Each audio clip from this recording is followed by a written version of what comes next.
tu dois désapprendre tout ce que tu as appris.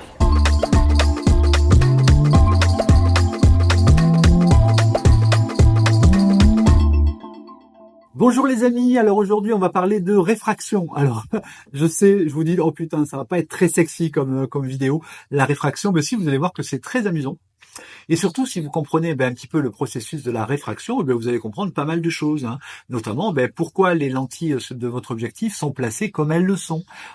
Pourquoi lorsqu'on éloigne une lentille l'une de l'autre, il se passe un autre phénomène. Par exemple, comment vous avez de la netteté ou pas. Vous faites une photo, en fait ça va être lié à la distance relative des lentilles les unes avec les autres, à cause du phénomène de réfraction. Voilà, donc puis ça vous explique aussi pourquoi, quand vous avez une paille dans un verre d'eau, vous voyez la paille qui est pas tout à fait exactement dans le même axe à l'extérieur de l'eau qu'à l'intérieur. Et voilà, donc je vais vous expliquer ça, vous allez voir, ça aussi c'est bête comme chou. Alors, les éléments mathématiques pour le comprendre et le calculer sont assez compliqués, mais en revanche, le fonctionnement du processus, il est très simple. Alors, c'est quoi la réfraction? Eh bien, c'est le changement de la direction d'une onde électromagnétique lorsqu'elle traverse des milieux de nature différente. Par exemple, lorsque la lumière arrive sur votre verre d'eau dans laquelle il y a une paille, la lumière, elle traverse l'air. Voilà, donc elle a une certaine vitesse, puis ensuite elle va traverser le verre, donc sa vitesse va être ralentie, elle va ensuite traverser l'eau, la lumière va être ralentie, et puis après elle va retraverser du verre, et puis après elle va sortir et puis retraverser de l'air. Voilà, donc elle va changer de milieu plusieurs fois, et donc c'est ce changement de vitesse de la lumière qui va faire que vous allez voir à l'endroit où vous vous trouvez, la paille à un autre endroit que là où elle devrait être, si elle restait, s'il n'y avait pas de changement de milieu. Voilà, c'est aussi bête que ça. Alors, la vitesse de la lumière, si vous vous intéressez un petit peu à l'astronomie, etc., vous avez déjà entendu ce chiffre, vous savez que c'est environ 300 000 km par seconde. Mais ça, c'est la vitesse de la lumière dans le vide. Dans le vide intersidéral, elle va à cette vitesse-là et elle ne change pas de vitesse, sauf lorsqu'elle rencontre, des gaz dans des nébuleuses ou que sais-je. Voilà. Mais lorsqu'elle est dans le vide absolu, elle va à cette vitesse-là. Lorsqu'elle va rencontrer des milieux avec des indices de réfraction différents, la lumière va être ralentie. Et voilà. Donc dans le vide, elle va à la vitesse que je vous ai dit. Donc on va dire que l'indice de réfraction il est de 1. Et lorsqu'elle rencontre un milieu très réfringent, alors lorsqu'il y a beaucoup de réfraction, on dit très réfringent, milieu très réfringent, comme le diamant par exemple, le diamant c'est 2,91. Voilà. Donc ça veut dire que la lumière va beaucoup moins vite dans le diamant qu'elle ne va dans l'air ou dans le vide.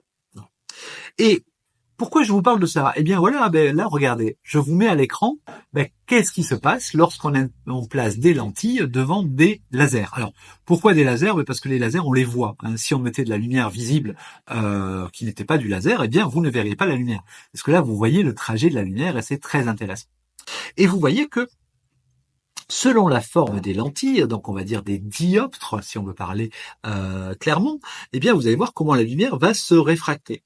Vous voyez comment la lumière se réfracte dans une lentille plan convexe convergente, dans une lentille plan convexe divergente, dans une lentille plan concave convergente, dans une lentille plan concave divergente, dans une lentille biconcave, etc., etc., etc. En réalité, on pourrait jouer, alors là encore, on est sur des lentilles sphériques, donc c'est assez facile à rendre en géométrie, mais après on pourra avoir des lentilles avec je sais pas quoi, avec 500 faces, avec des cassures à l'intérieur, etc. Et donc la réfraction, elle opérerait à nouveau un déchangement particulier. C'est aussi par ce phénomène de réfraction particulier qu'on a pu constituer par exemple la lentille de Fresnel. Alors je sais que vous êtes nombreux à me parler de lentille de Fresnel parce que je suis une des rares photographes qui l'utilise sur des flashs, et puis vous avez vu l'intérêt, vous avez vu la beauté des lumières qu'on peut faire lorsqu'on fait notamment des lumières hollywoodiennes avec des lentilles de Fresnel. Ça nécessite de comprendre un petit peu la réfraction aussi. Voilà, écoutez, une fois que vous avez compris ça, vous vous rendez compte pourquoi on va placer les lentilles à certaines distances. Lorsqu'on les met à certaines distances, elles vont créer de la convergence ou pas. Et selon qu'elles convergent ou qu'elles ne convergent pas, vous allez pouvoir faire la netteté avec votre objectif ou pas. C'est pour ça que vous savez que lorsque votre objectif tombe, par exemple, et qu'une des lentilles va se déplacer de son petit logement dans lequel elle est, vous ne pouvez plus faire la mise au point. Pourquoi? Parce que la convergence entre les lentilles liées aux distances qui ont été déterminées par la photométrie entre les différentes lentilles, ben, vous ne pouvez pas l'obtenir. Voilà, et tout ça, c'est un problème lié à la réfraction. Alors on verra dans une prochaine vidéo, notamment je pense sur les vidéos sur ma plateforme de formation, parce que les Sakura Flash, je les fais à main levée, etc. Ça va vite, c'est pas toujours hyper précis, voilà, parce que c'est pas le but, hein, on est sur YouTube. Mais si vous voulez des informations précises et surtout une mise en situation, c'est-à-dire savoir comment on va obtenir certains résultats photographiques avec les bonnes méthodes professionnelles, eh bien il faut aller sur ma plateforme. Alors là, bon, évidemment, c'est payant. Mais si vous regardez les tarifs, vous verrez qu'une formation complète, c'est 6 € par exemple, et que vous pouvez vous abonner pour 30 € par mois et 300 € par an, donc une somme peu importante par rapport à la qualité du contenu que vous allez y découvrir.